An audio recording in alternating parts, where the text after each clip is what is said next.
In the quiet of a laundromat, an enigmatic Mexican girl appeared every night, and the sheriff was moved to tears when he uncovered the reason behind it. The laundromat's fluorescent lights cast a harsh glow across the empty parking lot of Maplewood, a town where most residents were fast asleep by midnight. Sheriff Jack Coleman's patrol car crawled along the deserted main street, his watchful eyes scanning storefronts out of habit rather than necessity. At 42, Jack had perfected the art of solitude, finding comfort in the predictable rhythm of his night shifts and the silence that accompanied them. 7 years had passed since the accident that took his wife Laura and daughter Emily, yet time had done little to dull the ache. Instead, Jack had learned to build his life around the hollow space they left behind. His colleagues knew better than to invite him to family barbecues or mention their children's achievements. His home remained untouched since that day. Emily's room preserved like a museum exhibit, Laura's clothes still hanging in the closet, a shrine to the life he once had. Tonight's patrol should have been like any other, but as Jack approached the 24-hour laundromat, something caught his attention. A small figure darted through the glass doors, backpack clutched tightly against her chest. Even from a distance, he could tell it was a child, a girl, no more than 8 or 9 years old, and unmistakably alone. Jack slowed the patrol car, frowning as he watched the girl settle onto a plastic chair inside, pulling clothes from her backpack and approaching the washing machines with practiced familiarity. His instinct was to intervene immediately. No child should be alone at this hour, but something held him back. The girl moved with purpose, her actions suggesting this wasn't her first late-night laundry session. His radio crackled with a call about teenagers making noise at the park across town. Jack hesitated, glancing once more at the small silhouette, visible through the laundromat window, before reluctantly pulling away. But as he handled the routine disturbance and continued his patrol, his thoughts kept returning to the girl. What he didn't realize, as he finally headed home as dawn broke, over Maplewood, was that this brief encounter would crack open the carefully constructed isolation he'd built around himself. The solitary existence that had been his refuge was about to be challenged by a child who, like him, carried the weight of loss in her small shoulders. For the next 6 nights, Jack adjusted his patrol route to pass by the laundromat at precisely 11:30 p.m. Each time the scene was identical. The same small girl with dark hair would enter alone, wash a meager collection of clothes, and sit quietly reading a dog-eared book while she waited. No adult ever joined her or picked her up. She always left just before 1 a.m., disappearing down the street into the shadows. On the 7th night, Jack couldn't justify his non-intervention any longer. He parked his patrol car directly in front of the laundromat and entered, the bell above, the door announcing his presence with a cheerful jingle that felt at odds with the tension in his shoulders. The girl looked up, her body instantly tensing. Jack recognized the reaction. It was the instinctive wariness of someone accustomed to staying invisible. Her deep brown eyes widened with recognition of his uniform, and she clutched her backpack tighter. "Evening," Jack said, keeping his voice casual while maintaining a non-threatening distance. "Kind of late for laundry, isn't it?" The girl didn't respond, her gaze darting to the door as if calculating her chances of escape. "I'm Sheriff Coleman," he continued, showing his badge slowly. "Jack Coleman, what's your name?" Several seconds stretched between them before she answered, her voice barely audible over the hum of the washing machines. "Sophia." "Sophia," Jack repeated. "Do you have a last name, Sophia?" Another hesitation. "Reyes, Sophia Reyes." Jack nodded, taking in her appearance. Her clothes were clean but worn thin, her sneakers scuffed but meticulously tied. Despite her obvious caution, there was a dignity in how she carried herself. Shoulders squared, chin lifted slightly, a quiet determination that reminded Jack of someone, though he couldn't quite place who. "Where are your parents, Sophia?" "Here it's pretty late for a kid to be out alone." Her expression closed further. "My mom is working." The lie was transparent, delivered with a slight tremble that betrayed her inexperience with deception. Jack decided not to call her on it immediately. "And she knows you're here." Sophia nodded, but her eyes dropped to the floor. "Which building do you live in?" Jack asked, glancing around as if her home might be visible through the laundromat walls. "Near the park," Sophia replied vaguely. Jack knew. Every residence near Maplewood's small central park. None matched the profile of a single mother with a young daughter who would need to use the laundromat. "Tell you what," Jack said, settling into a plastic chair a few feet away from her. "I'll wait here until your laundry's done, then I can give you a ride home. It's not safe for kids to be walking around this late." Panic flashed across Sophia's face. "No, I mean no thank you. I live very close. I always walk." The washing machine buzzed, signaling the end of its cycle. Sophia jumped up, eager for the distraction, and began transferring her wet clothes to a dryer. Jack noticed how few items. There were 2 t-shirts, a pair of jeans, some underwear and socks. Not the typical family laundry load. "Are you hungry?" Jack asked, noting how thin her wrists looked as she worked. Sophia hesitated, clearly weighing her hunger against her distrust. "A little," she finally admitted. "I was about to grab something from the diner across the street. They make a mean grilled cheese." He kept his tone casual, non-pressuring. "I could bring you one if you'd like." After another moment of consideration, Sophia nodded, her stomach apparently overruling her caution. Jack returned 10 minutes later with 2 grilled cheese sandwiches and a chocolate milkshake that he hadn't mentioned. The way Sophia's eyes widened at the sight of the food confirmed his suspicions. This child wasn't getting regular meals. They ate in relative silence, with Jack making occasional remarks about the weather or town events, nothing that required much response. He noticed how Sophia saved half her sandwich, carefully wrapping it in a napkin and tucking it into her backpack. A habit born of food insecurity, preserving what you have because you don't know when the next meal will come. By the time Sophia's laundry was done, nearly an hour had passed.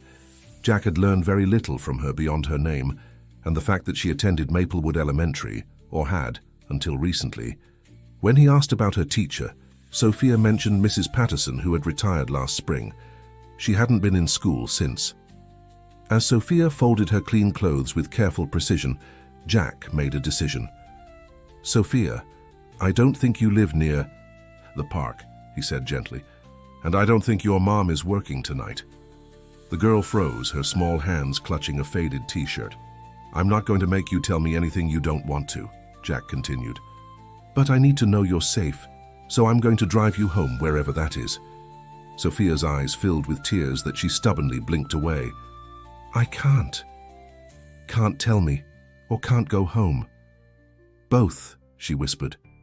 Jack knelt to her level, keeping his movements slow and unthreatening. "Sophia, I'm a sheriff. That means it's my job to help people who need it, especially kids. Whatever's going on, I can help. But you need to trust me a little bit." Sophia stared at him, her small face a battlefield of emotions, fear, exhaustion, and something that looked like a desperate hope she was trying to suppress. Finally, her shoulders sagged in defeat. "I don't have a home," she admitted, the words barely audible. "Not anymore." The confession hung in the air between them. Jack had suspected as much, but hearing it from this child's lips still hit him with unexpected force. 7 years of emotional numbness cracked slightly, allowing a thin stream of feeling to seep through. Concern, anger at whoever had abandoned this child, and an unfamiliar protective instinct he hadn't experienced since Emily. "Okay," he said, keeping his voice steady. "Thank you for telling me the truth. That was brave." Sophia looked up at him, confusion evident in her expression, as if she'd expected recrimination rather than praise. "Here's what we're going to do," Jack continued. "It's late and you need a safe place to sleep. I'm going to take you to the station where there's a comfortable couch in my office. Tomorrow we'll figure this out together. Is that all right?" Sophia clutched her backpack tighter. "Will you call social services?" The fear in her voice was palpable. Jack had dealt with enough cases involving child protective services to understand her concern. The system, while necessary, could be cold and impersonal. "Eventually, yes," he answered honestly. "There are rules I have to follow, but not tonight, and not until we talk more tomorrow. For now, Let's just make sure you get some rest." Sophia considered this, clearly weighing her limited options. Finally, she nodded, her thin shoulders slumping with exhaustion now that some of her vigilance could be set aside. The drive to the station was quiet. Sophia pressed against the passenger door as if ready to bolt at the first opportunity. At the station, Jack's deputy, Rodriguez, raised his eyebrows at the sight of the sheriff leading a small child into his office, but knew better than to question his boss's actions. Jack settled Sophia on the worn leather couch, providing a blanket and pillow from the emergency supplies kept for stranded travelers. "Try to get some sleep," he told her. "I'll be right outside. You're safe here." Sophia nodded, but didn't relax until Jack stepped out, leaving the door slightly ajar. Through the crack, he watched as she arranged her backpack as a makeshift barrier along the edge of the couch, creating a protective boundary before finally allowing her eyes to close. Jack settled at his desk, his mind racing. Protocol dictated that he call Child Protective Services immediately, but something held him back. There was more to Sophia's story, and his instincts told him to proceed carefully. He spent the remainder of his shift researching, checking missing persons reports and school records for any mention of a Sophia Reyes. What he found, or rather didn't find, disturbed him. There was no record of a Sophia Reyes in the county school system, beyond a registration that had never been completed. No birth certificate on file locally, no reports of a missing Hispanic female child matching her description.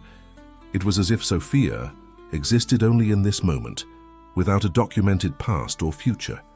When morning came, Deputy Rodriguez appeared with a bag of breakfast sandwiches and a curious expression. "Got company, boss?" Jack nodded toward his office, where Sophia still slept, curled tightly around her backpack. "Found her at the laundromat last night. Been staying there, as far as I can tell." Rodriguez frowned. "Parents." "Working on it," Jack said, unwilling to share more until he had the full picture. "Need you to keep this quiet for now. No reports, no calls to CPS yet." Rodriguez raised an eyebrow but nodded. In 7 years working together, Jack had never asked him to bend protocol. "Whatever you say, Sheriff. Kid looks like she could use a decent meal at least." Sophia woke to the smell of food, her eyes instantly alert as she took in her surroundings.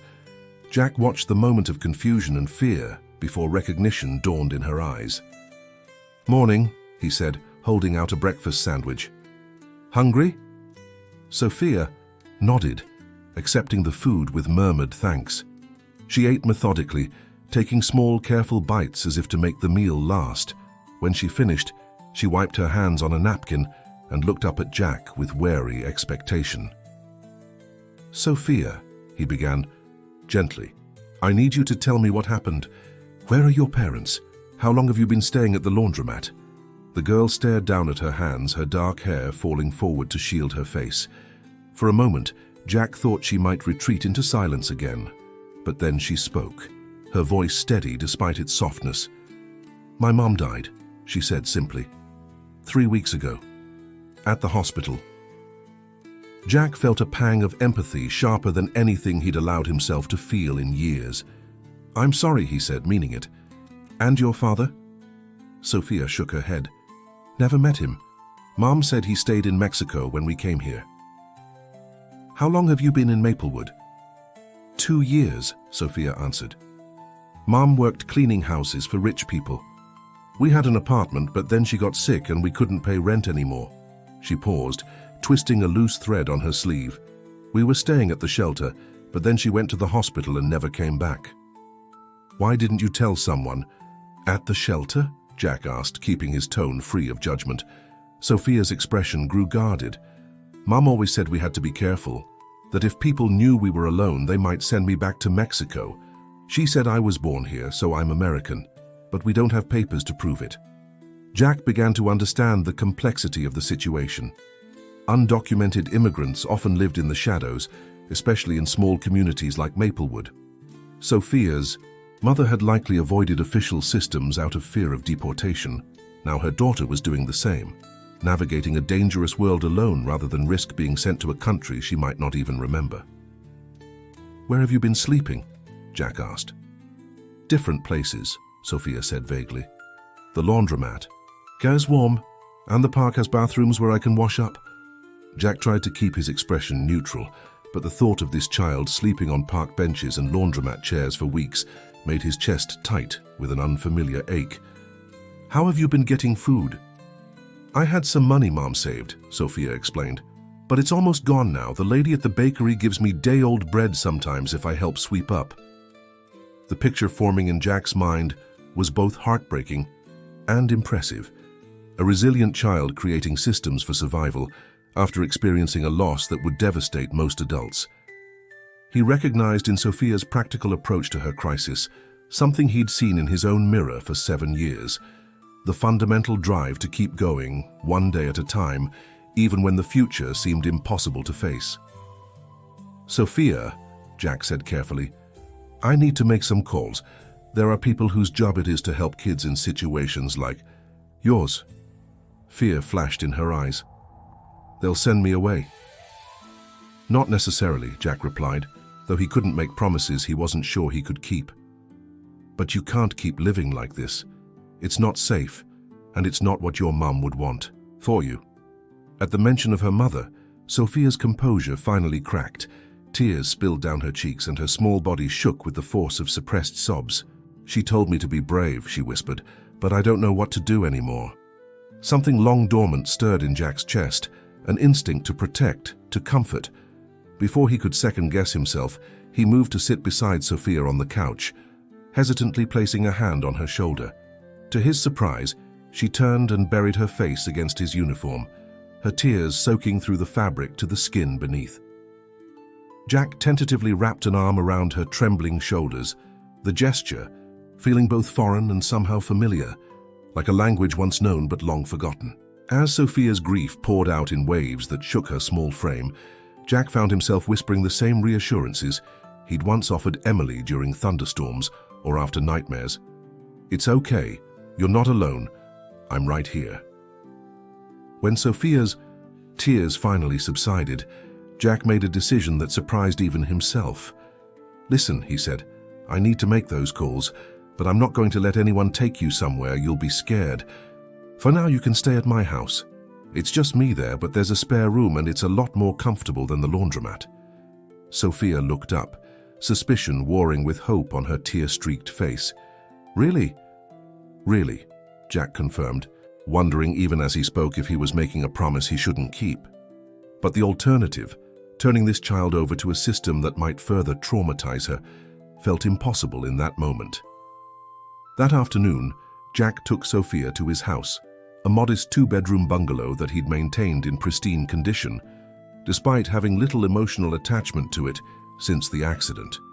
He showed her to the guest room, aware of how empty it felt compared to Emily's room across the hall, which remained exactly as she'd left it 7 years ago, frozen in time like a shrine.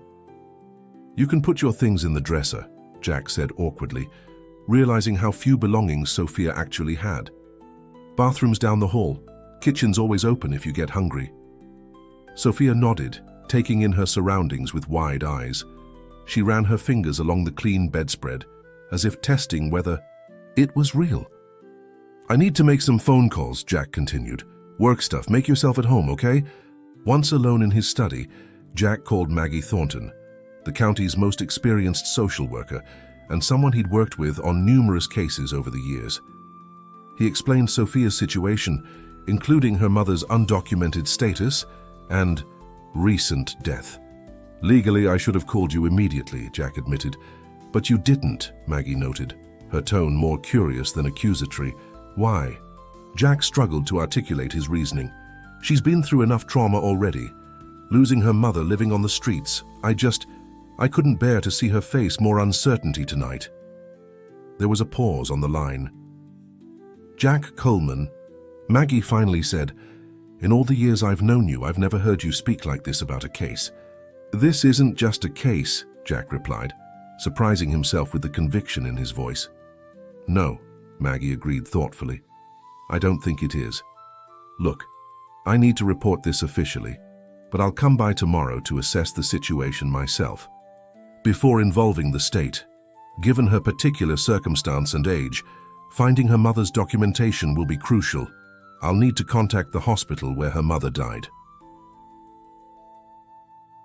After hanging up, Jack sat at his desk, wondering what had possessed him to bring this child into his home.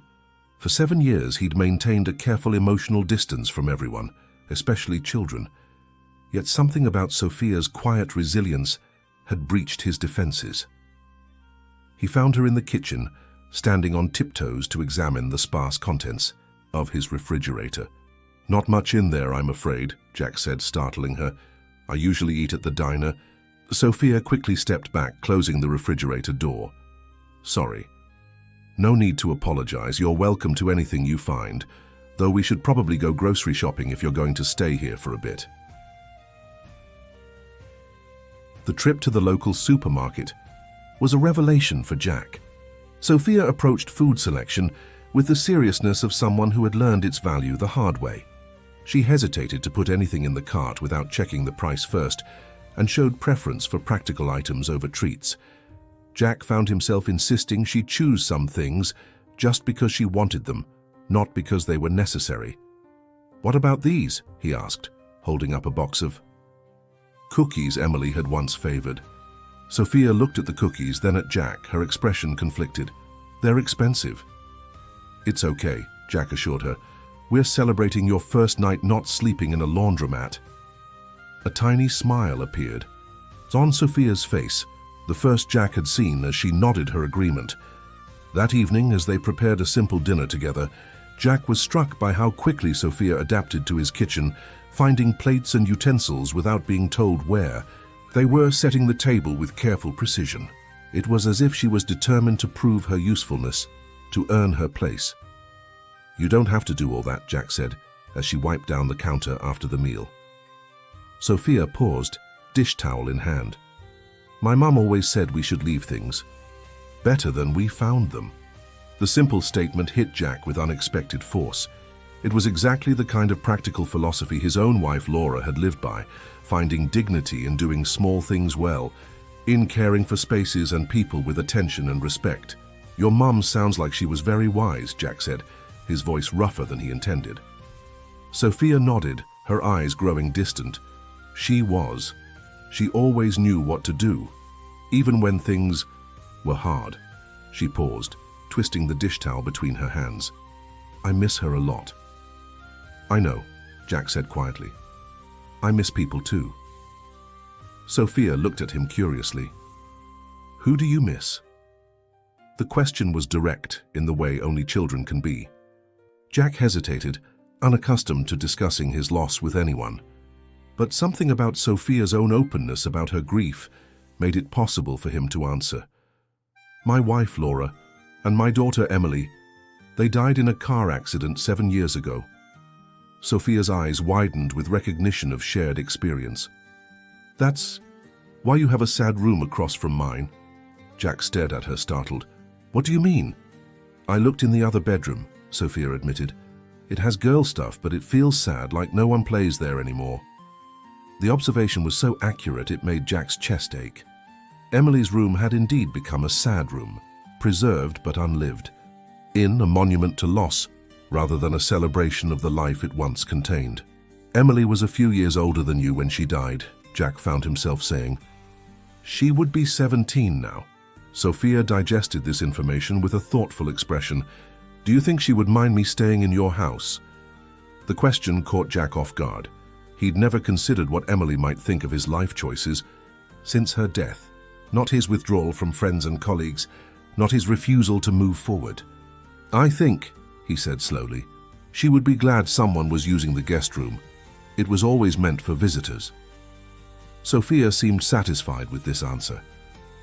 "Maybe tomorrow I could help clean up some things, make it less sad." The offer, made with such innocent directness, brought a lump to Jack's throat. "Maybe," he managed to say. "We'll see." That night, after Sophia had gone to bed, Jack found himself standing in the doorway of Emily's room, really seeing it for the first time in years. The stuffed animals on the bed, the posters on the walls, the homework assignment still open on the desk, all preserved exactly as they had been. Not as a comfort, he realized now, but as a manner of self-punishment, a way to keep his grief raw and immediate. He closed the door quietly and went to check on Sophia. She was asleep, curled tightly around her backpack as she had been on the office couch. In sleep, her face relaxed from its guarded expression, revealing the vulnerable child beneath the careful survivor. Jack returned to the living room and poured himself a rare drink, contemplating the strange turn his life had taken. Tomorrow, Maggie would come, and the official process would begin. Sophia's situation would be evaluated, her options assessed. The rational part of him knew he should maintain professional distance, not become emotionally invested in the outcome. But another, a part he'd thought long dead, whispered that perhaps Sophia had appeared in his life for a reason. Perhaps in helping her find her way forward after devastating loss, he might finally find his own. Maggie Thornton arrived at Jack's house precisely at 10 a.m. the next morning, her practical boots clumping on the porch steps and her no-nonsense knock echoing through the house. Jack opened the door to find her appraising him with shrewd blue eyes, her salt and pepper hair pulled back in its usual efficient bun. "Well," she said by way of greeting, "you look different." Jack ran a self-conscious hand through hair he'd actually combed this morning. "Different how?" "Awake," Maggie replied simply, stepping past him into the house. Her gaze swept the living room, noting the 2 breakfast plates in the sink, the blanket folded neatly on the couch, the small shoes lined up precisely by the door. "Where is she?" "In the backyard," Jack said, leading Maggie through the kitchen to the window overlooking the small, well-maintained yard. Outside, Sophia sat cross-legged on the grass, intently examining a caterpillar crawling across her palm. Maggie watched the child for a moment, her professional assessment evident in her focused gaze. "She seems comfortable here." "She's adapting," Jack said. "She's remarkably resilient." "She's had to be," Maggie replied, turning away from the window to face Jack fully. "I did some preliminary research after your call. There was an Isabella Reyes who died at County General 3 weeks ago. Undocumented, no insurance, admitted with advanced pneumonia complicated by untreated diabetes. The hospital record indicates a minor child, but no details on what happened to her after the mother's death." Jack absorbed this information with a growing sense of anger at a system that had allowed a woman and child to fall through so many cracks. "So Sophia's story checks out?" "So far," Maggie nodded, "but I need to speak with her directly. And Jack," she added, her tone softening slightly, "you need to prepare yourself. The most likely outcome here is temporary foster placement while we sort out her legal status and search for any relatives, either here or in Mexico." The thought of Sophia being placed in foster care, of being moved from her mother's care to the streets to his home only to be uprooted again, made Jack's jaw tighten. "What if there's an alternative?" Maggie's eyebrows rose. Such as her staying here," Jack said, the words coming more easily than he would have expected just days ago, "while the legal issues are being resolved." "You're proposing becoming a foster parent? You, Jack Coleman, who has systematically avoided any interaction with children for 7 years?" Put that way, it did sound implausible, yet Jack couldn't deny the certainty he felt. People change. "Not usually this quickly," Maggie countered, but her expression was thoughtful rather than dismissive. "What's really going on here, Jack?" Jack struggled to articulate the transformation he barely understood himself. "I look at her and I see someone who refuses to be defined by her loss, who keeps going, keeps trying, even when everything has been taken from her." He paused, searching for the right words.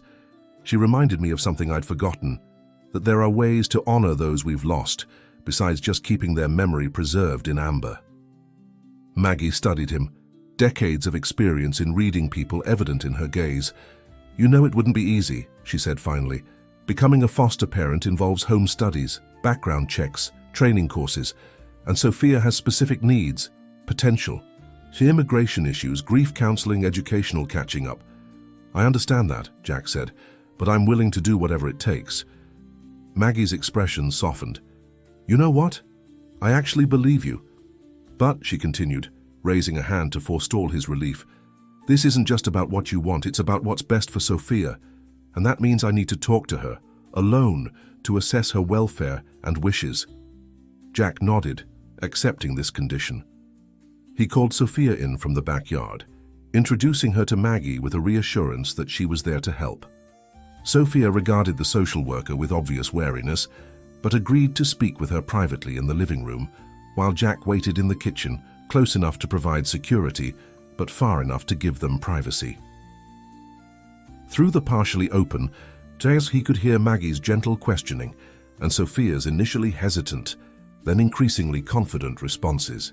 They spoke about her mother, about her time on the streets, about how she felt staying with Jack. He couldn't make out specific words, but the tone of the conversation seemed positive. After what felt like hours, but was probably only 45 minutes, Maggie emerged from the living room, gesturing for Jack to join them. Sophia sat on the couch, her expression guarded but not fearful. "Sophia and I have had a good talk," Maggie began, sitting beside the girl. "She's a very smart young lady who has been through an extremely difficult time." She turned to Sophia. "Would you like to tell Sheriff Coleman what you told me about staying here?" Sophia looked up at Jack, her dark eyes serious. "I told Ms. Thornton that you've been nice to me and that I feel safe here." She hesitated, then added, "And that I'd like to stay if I could, at least until we find out what happens next." Relief washed through Jack, more intense than he had anticipated. "I'd like that too, Sophia." Maggie cleared her throat. "Now, there's a lot of paperwork and procedures we'll need to go through to make this official. Ordinarily, Sophia would be placed in emergency foster care while you completed the certification process. However," she continued, glancing between them, "given the unique circumstances and Sophia's recent trauma, I'm willing to recommend a provisional placement with you, Jack, while we fast-track your foster parent application." Sophia's face lit up with the first genuine smile Jack had seen from her. "Really? I can stay?" "For now," Maggie cautioned. "We still need to locate any family members who might have a claim to guardianship, and there will be regular check-ins to ensure this arrangement is working for both of you." She fixed Jack with a meaningful look. "This is a trial period, Sheriff. I'm going out on a limb here because I believe this could be good for both of you. But if at any point I determine it's not working, we'll have to reconsider." Jack nodded, understanding the responsibility he was accepting. "Understood." The next few weeks passed in a blur of paperwork, interviews, and adjustments as Jack and Sophia settled into a tentative routine together. Jack arranged a leave of absence from his night shift duties, switching to day patrols so he could be home evenings and nights with Sophia. Deputy Rodriguez stepped up to cover the night shift, seeming almost pleased to see his taciturn boss showing signs of rejoining the land of the living. Sophia enrolled in Maplewood Elementary, where the principal made special accommodations to help her catch up on the weeks of school she'd missed. Her academic records from her previous school were fragmented due to her mother's undocumented status, but testing revealed she was bright and had a particular aptitude for mathematics. At home, Jack found himself rediscovering parts of his house and himself that had been neglected for years. Sophia's presence demanded changes to his Spartan lifestyle. The refrigerator filled with actual food. The living room, previously used only as a pathway between the front door and his bedroom, became a space where Sophia did homework or they watched television together in the evenings. The backyard, meticulously maintained but rarely enjoyed, now echoed with the sounds of Sophia practicing soccer with a ball Jack had purchased on impulse. One Saturday morning, a month after Sophia had come to stay, Jack found her standing in the hallway, staring at the closed door of Emily's room. She turned when she heard his approach, her expression unusually hesitant. "I was wondering," she said carefully, "if it would be okay to use some of the books in there. My teacher said I should read more to improve my English, and I saw there are a lot of books in that room." Jack felt the familiar tightness in his chest that accompanied any reference to Emily or her belongings. His first instinct was to refuse, to protect the sanctity of that untouched space. But as he looked at Sophia, this child who had lost everything and was still reaching for knowledge, for growth, he found himself reconsidering. Actually, he said, surprising himself, I think it's time we did more than just borrow a few books. Let's clean that room up a bit today. Sophia's eyes widened. Really? But I thought it was special to you. It is, Jack acknowledged, but keeping it locked away isn't honoring Emily's memory. She loved to read too, and I think she would want her books to be useful to someone else. Together they entered the room that had been sealed in grief for 7 years. Jack expected to be overwhelmed by pain, but instead found an unexpected sense of rightness as Sophia carefully examined the bookshelves, asking questions about Emily and the stories she had loved. They spent the day sorting through clothes that could be donated, books that Sophia might enjoy, and mementos that Jack decided to properly display rather than preserve behind a closed door. By evening, Emily's room had been transformed, not erased but renewed. Some of her posters remained, alongside space for Sophia to add her own touches. Her favorite stuffed animals still sat on a shelf, but no longer dominated the bed, which now had fresh sheets and a new comforter Sophia had shyly selected during a shopping trip. It wasn't Sophia's room yet, but it was no longer a shrine to loss. Instead, it had become a bridge between past and future, a space where both grief and hope could coexist. As they prepared dinner that night, Jack noticed Sophia watching him with an unusually serious expression. "What's on your mind?" he asked, setting plates on the table. Sophia hesitated, then asked, "Are you going to be my new dad?" The directness of the question caught Jack off guard. Maggie had warned him that children in foster care often struggled with understanding the temporary nature of placements, and that Sophia in particular might be searching for permanence after so much loss and uncertainty. "Right now," Jack said carefully, "I'm your foster parent. That means I'm taking care of you while Ms. Thornton and the court figure out what's best for your future." Sophia's face fell slightly. "So I'll have to leave soon." Jack sat down beside her, choosing his words with care. "I don't know what will happen in the future, Sophia, but I want you to know that no matter what, you have a place here for as long as you need it. And," he added, feeling a certainty growing within him, "if it becomes possible for you to stay permanently, I would very much like that."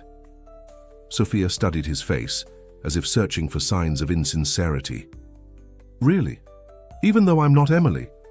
The question pierced Jack's heart with a clarity that took his breath away. He realized that Sophia, in her perceptive way, had identified the core of his hesitation, not just with her, but with moving forward at all. "Sophia," he said, taking her small hand in his, "nobody could ever replace Emily.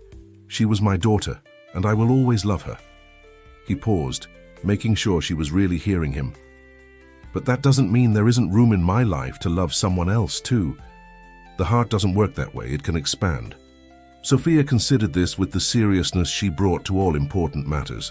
"My mum used to say something like that love isn't like a pie where you get a smaller piece if you share it." Jack smiled, touched by the wisdom Isabella had imparted to her daughter. "Your mom was right, and very wise." "So," Sophia ventured cautiously, "if the court says I can stay, you would want to be my dad? For real?" The question hung between them, weighted with possibility. 6 weeks ago, Jack wouldn't have been able to imagine himself as anyone's father again. Now he couldn't imagine Sophia not being in his life. "Yes," he said simply, "I would want that very much." The smile that bloomed across Sophia's face was like sunrise after the longest night, brilliant and full of promise. She threw her arms around his neck, and Jack held her close, feeling something long broken inside him begin to heal. The next day, Jack received a call from Maggie that would test his newfound resolve. She had located a distant cousin of Isabella's, living in Arizona, the first potential relative to emerge in their search. "We need to contact her," Maggie explained. "She may have a claim to guardianship that would supersede any foster arrangement." Jack felt a cold dread settle in his stomach. He'd known this was a possibility, but the timing felt cruel, just when he and Sophia had begun to envision a future together. Still, he recognized his responsibility to do what was best for Sophia, even if it hurt. When he explained the situation to her that evening, Sophia's reaction was immediate and visceral: fear, tinged with betrayal. "You promised I could stay," she cried, backing away from him. "Sophia, listen to me," Jack said, kneeling to her level. "Nothing has been decided yet. We don't even know if this cousin wants to take you in, but it's important to find out if you have family who care about you." "I don't know her," Sophia insisted, tears welling in her eyes. "She's not my family. My mom was my family, and now—" Her voice broke, unable to complete the thought. "Now you have me," Jack finished gently, "and I'm going to be right here with you through whatever happens next. I promise you that." The following weeks were tense as they awaited news about the cousin, Maria Reyes. Sophia withdrew slightly, as if preparing herself for another loss. Jack found himself alternating between hoping Maria would decline guardianship and feeling guilty for wishing to separate Sophia from her blood relatives. When Maggie finally called with news, Jack steeled himself for the worst. To his surprise, Maria had expressed sadness over Isabella's death, but admitted she was in no position to take in a child. She was young, single, and struggling financially. However, she did provide valuable information about Isabella's immigration status and some family documents that could help establish Sophia's legal residency as the child of a Mexican national who had died in the United States. The relief Jack felt was profound, though tinged with complexity. He was overjoyed that Sophia wouldn't be uprooted again, yet saddened that her maternal family connections were so tenuous. When he shared the news with Sophia, her reaction was similarly mixed: joy at staying with Jack, sadness at the confirmation that her family ties were largely broken. "So what happens now?" she asked. "Now," Jack explained, "we continue with the foster certification process, and once that's complete, if everything goes well, we can talk about adoption. That would mean I'd be your legal father, permanently." Sophia nodded, processing this information. "And nobody could take me away?" "Nobody," Jack confirmed. The path to adoption proved more complicated than either of them anticipated. Sophia's undocumented status created legal hurdles, and the process required patience, persistence, and a significant amount of legal help. Maggie Thornton proved invaluable, navigating the bureaucratic maze with determination and calling in favors from colleagues in immigration services. Throughout the months of uncertainty, Jack and Sophia's bond deepened. They established rituals and routines that provided stability. Saturday morning pancakes, Sunday afternoon visits to the park, nightly reading sessions from Emily's old book collection. Sophia's English improved rapidly, and her natural intelligence blossomed in the stable environment Jack provided. Perhaps the most significant moment in their evolving relationship came unexpectedly during a routine trip to the laundromat. Jack had a perfectly functional washer and dryer at home, but Sophia had asked if they could visit the place where they'd first met. Puzzled but willing, Jack had agreed. As they sat watching clothes tumble in the dryer, Sophia grew unusually quiet, her eyes fixed on the plastic chair where she had spent so many nights. "I was really scared when you found me," she finally said. Jack nodded. "I know you were." "But also a little relieved," she continued, "because I was so tired of being alone." Jack watched her profile, struck by the maturity in her young face. "I was alone too," he admitted, "for a long time before I met you." Sophia turned to him, her dark eyes serious. "Do you think that's why you noticed me? Because you knew what it felt like?" The insight was startling in its accuracy. Jack had never considered that his own isolation might have made him more attuned to Sophia's, that in her solitary vigil at the laundromat, he had recognized something of his own lonely existence. "I think you might be right," he said slowly. "Sometimes people who are hurting can see hurt in others more clearly." "But we're not alone anymore," Sophia said, a statement rather than a question. "No," Jack agreed, "we're not." When the day of the adoption hearing finally arrived, nearly a year after their first meeting at the laundromat, Jack felt a nervousness he hadn't experienced since becoming a father the first time. Sophia, dressed in a new blue dress chosen specifically for the occasion, clutched his hand as they entered the courthouse. Maggie met them in the hallway, her usually stern expression softened by a rare smile. "Everything's in order," she assured them. Judge Williams is fair and has reviewed the case thoroughly. I don't anticipate any issues." The courtroom was smaller and less intimidating than Jack had feared. Judge Williams, an older woman with kind eyes and a no-nonsense manner, reviewed the documents before her, occasionally glancing up at Jack and Sophia with thoughtful assessment. "Mr. Coleman," she finally said, "I've reviewed your application to adopt Sophia Reyes, as well as the recommendations from social services and the reports regarding Sophia's legal status. It's clear that you've provided a stable and loving home for Sophia during a very difficult transition in her life." Jack nodded, too emotional to speak. "Sophia," the judge continued, addressing the child directly, "I'd like to ask you a question, if that's all right." Sophia straightened in her chair, shoulders squared with determination. "Yes, ma'am." "In your own words, can you tell me why you want Sheriff Coleman to adopt you?" Sophia took a deep breath, her hand still firmly clasped in Jack's. "When my mom died, I thought I would be alone forever," she said, her voice clear despite its softness. "I was scared all the time and I didn't trust anyone, but Jack found me and he didn't make me go somewhere scary. He let me stay with him and he helped me feel safe again." She paused, gathering her thoughts. "He taught me that it's okay to miss my mom and still be happy sometimes. He says I'm brave, but he's brave too, because his family died, and he was sad for a long time, but he still opened his heart for me." The courtroom was silent as Sophia finished, her simple eloquence more powerful than any rehearsed speech could have been. Jack felt tears pressing behind his eyes, moved beyond words by her perception and honesty. Judge Williams nodded, visibly touched. "Thank you, Sophia, that was very well said." She shuffled the papers before her, then looked up with a warm smile.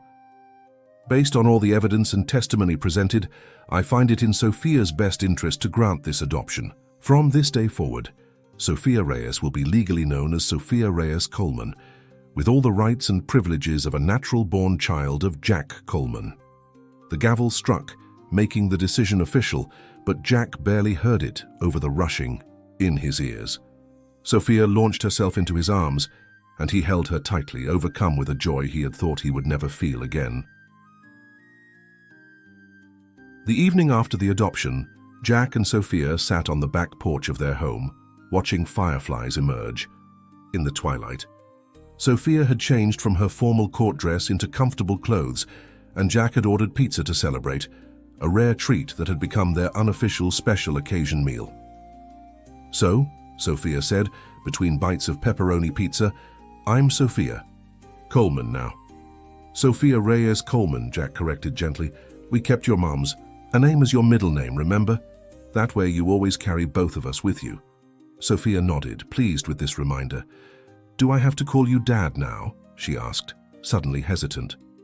Jack considered the question carefully. "You can call me whatever feels right to you," he said. "Jack is fine, or Dad if you want to. There's no rush to decide." Sophia was quiet for a moment, processing this. "I think maybe I'll try Dad sometimes," she said finally. "Not all the time yet, but sometimes to see how it feels." "That sounds perfect," Jack replied, his heart full. They sat in comfortable silence, watching the stars appear one by one in the darkening sky. Jack marveled at how his life had transformed in the year since he'd spotted a solitary child in the laundromat. The pain of losing Laura and Emily would always be with him, but it no longer defined him completely.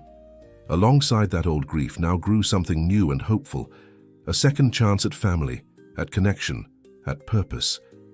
Sophia's head drooped against his shoulder, fatigue from the emotionally charged day finally catching up with her.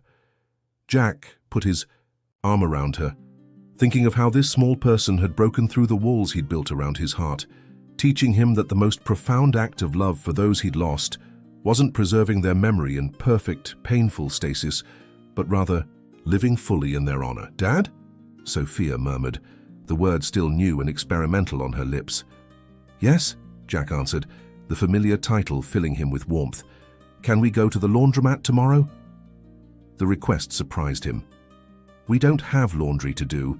The machine at home works fine." Sophia yawned, nestling closer. "I know, but I want to go anyway. It's a special place for us." Jack smiled, understanding what she meant. The laundromat, that unlikely meeting ground where their stories had intersected, had become something of a touchstone for them both. They returned occasionally, not out of necessity, but as a reminder of where their journey together had begun. "Of course we can," he agreed. "We can go anywhere you want." As Sophia drifted to sleep against him, Jack looked up at the stars and felt, for the first time in years, a profound sense of peace. The future stretched before them, no longer a bleak landscape to be endured, but a path to be traveled together, father and daughter, bound not by blood but by something equally powerful, the choice to become family when both needed it most. In the quiet of the evening, Jack made a silent promise to Sophia, to Laura and Emily, and to himself, to honor all that had been lost by embracing all that had been found. Tomorrow would bring new challenges, new joys, new growth. And they would face it, as they had faced the past year, together one day at a time, finding their way forward in the light of unconditional love,